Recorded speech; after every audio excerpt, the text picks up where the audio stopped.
পারমাণবিক অস্ত্র ভান্ডার সম্প্রসারণের গতি আরও বাড়ানোর হুমকি দিয়েছে উত্তর কোরিয়া। যুক্তরাষ্ট্র ও দক্ষিণ কোরিয়ার চলমান যৌথ সামরিক মহড়ার প্রেক্ষিতে এই হুমকি দিয়েছেন উত্তর কোরিয়ার সর্বোচ্চ নেতা কিম জং উন। এই খবর জানিয়েছে আল জাজিরা।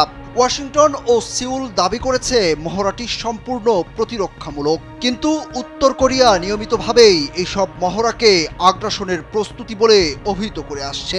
এ বিষয়ে উত্তর কোরিয়ার সর্বোচ্চ নেতা কিম জং উন বলেছেন, যুক্তরাষ্ট্র ও দক্ষিণ কোরিয়ার সামরিক বাহিনীর পেশিশক্তি যুদ্ধ উস্কে দেওয়ার সুস্পষ্ট ইঙ্গিত। এজন্য উত্তর কোরিয়া পারমাণবিক অস্ত্রের মজুদ আরও বাড়াবে। সোমবার চোহিয়ন পরিদর্শনের সময় কিম জং উন এসব কথা বলেন। এখন যে কোনো ব্র্যান্ডের পুরাতন এসি বদলে নতুন ওয়ালটন এসিতে উপভোগ করুন 25% ছাড়। তিনি আরও বলেন, বর্তমান বৈশ্বিক নিরাপত্তা পরিস্থিতি উত্তর কোরিয়াকে দ্রুত পরমাণু অস্ত্র ভান্ডার বাড়াতে বাধ্য করেছে। তিনি অভিযোগ করেন, যুক্তরাষ্ট্র ও দক্ষিণ কোরিয়ার যৌথ সামরিক মহড়ায় পারমাণবিক উপাদান অন্তর্ভুক্ত ছিল।